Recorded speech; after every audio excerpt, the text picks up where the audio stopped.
Well, thank you so much for that warm welcome. It's really good to see you all here in Glasgow. When I got the invitation, I was excited to come to Glasgow because I was here in June this summer for a different conference, BISA, the British International Studies Association. And I must confess, as remarkable as that conference was, I must say the nightlife is particularly attractive in Glasgow.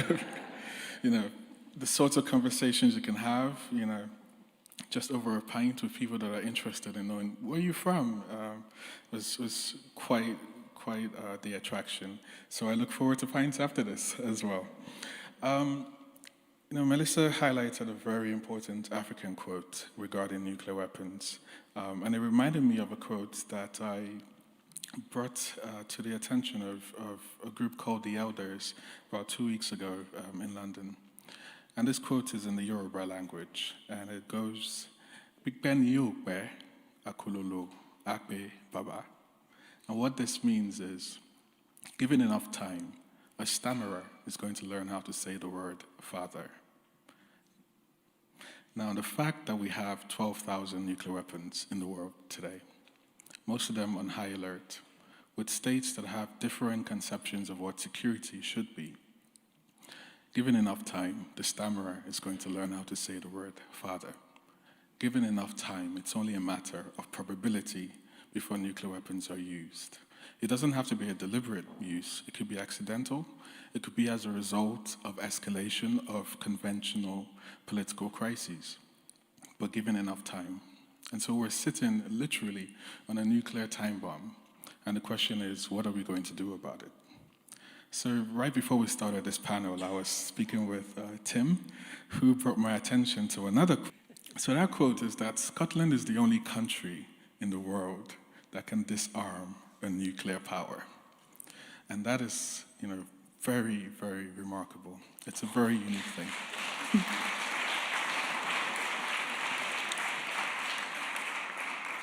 Now, as a Nigerian myself, as someone who had grandparents that lived under, essentially, British occupation, under the colonial state, I must say that I do share, quite deeply the movements for independence in Scotland.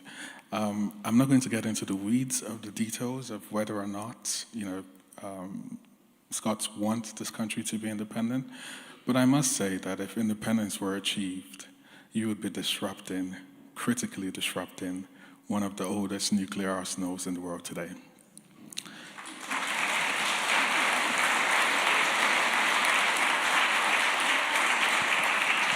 I think it would be a signal to the rest of the world, a very potent signal, that the historical connection between disarmament and decolonization can still have modern-day iterations.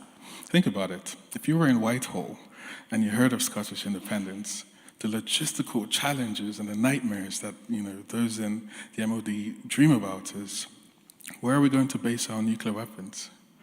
Right? That's the immediate question. But there's also another fundamental change to international security and politics that Scottish independence would bring. Earlier today, it was highlighted that the 5 permanent members of the Security Council are nuclear weapon states. Just for a moment, let's imagine that Scotland was independent. The UK, or the rest of the UK, would have to remake the case for their position in the Security Council because they will have essentially become a different legal entity. Now that opens up a whole conversation about the value of the Security Council, the responsibilities, and who should be on there.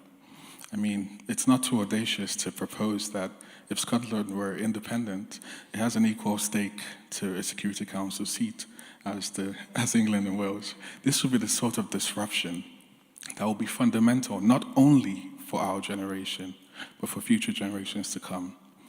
And I want to emphasize on future generations to come, because even though we have discussions about how overpopulated the world is today with 8 billion of us, historically speaking, all 8 billion of us only make up 7% of humans that have ever lived on this planet. So even when it comes to us, thinking about nuclear war, I don't think we have the majority vote when it comes to deciding to use weapons that would have serious ramifications for future generations.